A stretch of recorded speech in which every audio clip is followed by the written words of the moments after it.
Саламатсыздар ма оқушылар, 11 сынып алгебра оқулықтағы 9-да 12 есептің шығарылуын көрсетейін. Енді мына жерде мына өрнекті ықшамдау үшін қысқаша көбейту формуласы бойынша ықшамдаймыз. Яғни а квадрат минус б квадрат формуласы бойынша 67 минус 58 және 67 плюс 58 деп екі жақшаға жіктейміз. Мына жерде енді мынау бөлек түбірдің астына бұл да солай 53 азайтылған 28 және 53 қосылған 28. Мынау бөлек түбірдің астына және түгел бір түбірдің астына бар. Тең болады ары қарай. Енді 67-ден 58-ді азайтсам 9. 67-ге 58-ді қоссам 125 шығады. Келесі мынау түбір астында 53-ден 28 азайтсам 25. 53-ге 28 қоссам 81 болады. Ары қарай мынаны енді түбір астынан шығарсам 9 көбейтілген 125 жазып қоямын да, мынадан түбір табысам 25-тің түбірі 5, 81-дің түбірі 9. Енді мына 9 мен 9 қысқарады, 1-1 қалады. Мынамен мынаны қысқарсам 25 қалады. 25-тің түбірі бізде 5-ке тең болады екен. Ары қарай мына екіншісін қарастырайық, тең болады.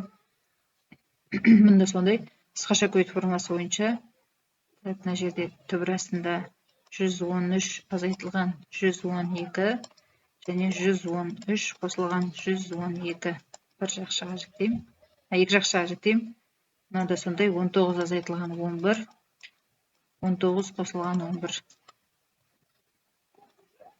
Түбірін жабамын. Тең болады. Енді түбір астында, енді мынаның астында түбірден 113-тен 112-ні азайтып жасам, енді 1 қалады. 113-ке 112-ні қоссам 225 қалады. Бізде түбірдің астында. Келесі 19-дан 11-ді алсам, 19-дан 11-ді азайтсам 8 қалады. 19-ға 11 қоссам 30 қалады. Түбірді жабамын. Тең болады. Әрі қарай мына жерде енді 225-тің түбірі бізде 15 шығады. 8 көбейтілген 30. Тең болады. Мына жерде 15 пен 30 қысқарады. Сонда түбір астында мында 1 қалады. Мына жерде 2 қалады. 2 8-ге көбейтіледі, 16. 16-тан 1-дің түбірі бізде 4-тен 1 деген өрнек шығады екен. Мына былай істейміз. 3 түбір астында 2. Мына жеке-жеке түбір астында 2, түбір астында 3 алымының бөлімінің бөлек-бөлек түбірлерін аламыз. Минус 24 дегеніміз бұл 4 пен 6-ның көбейтіндісіне тең. Плюс түбір астында 6-ны сол күйінде жазып қоямын. Көбейтілген түбірлер бірдей болғандықтан алдында коэффициенттерін қосып жіберуге болады. Сондықтан 5 түбір астында 3-тен 2 осы ойын жазып қоямын. Тең болады ары қарай. Енді мына жерде бөлшек бөлімде иррационалдықтан құтылу үшін алымында бөлімде түбір асты 3-ке көбейтіп жіберейін. Сонда 3. Мынаны түбір асты 3-ке көбейтемін, мынаны түбір асты 3-ке көбейтемін. Сонда түбір астында 6 болады мынау. Мынаны түбір асты 3-ке көбейтсем, түбір астында 9, 9-ның түбірі 3 болады. Минус, енді мына жеке-жеке түбір табатын болсам, 4-тің түбірі 2, түбір астында 6, плюс түбір астында 6-ны жазып қоямын. Сол күйінде жазып қоямын. Тең болады. Мынау енді мына екеуі қысқарып, мына түбір астында 6 мен мына түбір астында 6, 2 түбір астында 6-тан мына азайтсам, менде мына өрнек түгелмен 0 болып кетеді. 0-ді санға өтсем 0 болады. Сондықтан өрнек бізде 0-ге тең болады. Ары қарай тең болады. Мынаны біреуінен түбір табылатындай 2 санның көбейтіндісінің түрінде жазамын. 2 көбейтілген 8, 8-ден 3-ші дәрежелі түбір табылады. Сондықтан 2 мен 8-дің көбейтіндісі түрінде жазамын.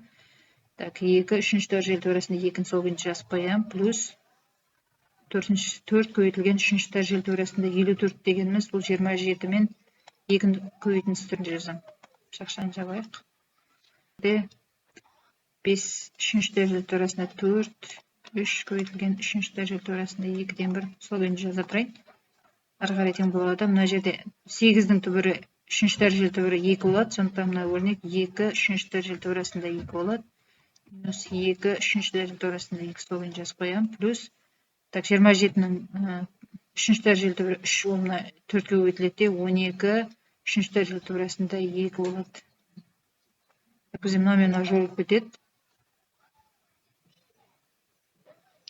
Көбейтілген 5 3-ші дәрежелі түбір арасында 4 минус 3 3-ші дәрежелі түбір арасында 2-ден 1 жазып қоямын. Тең болады. Енді мынаны жеке-жеке мына өрнектерге көбейтемін. Сонда 12-ні 5-ке көбейтем, 60.